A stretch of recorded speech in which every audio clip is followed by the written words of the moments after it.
Our hummingbird feeder in the front yard. I just refilled it since this is smaller, so they finished this faster.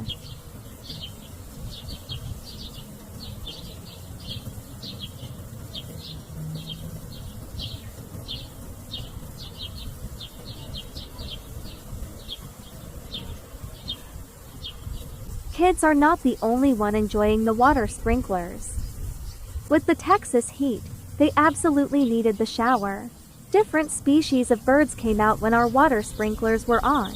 I enjoyed watching them. These are hummingbirds. Some are enjoying the sprinkler and the others are enjoying the homemade water on the bird feeder.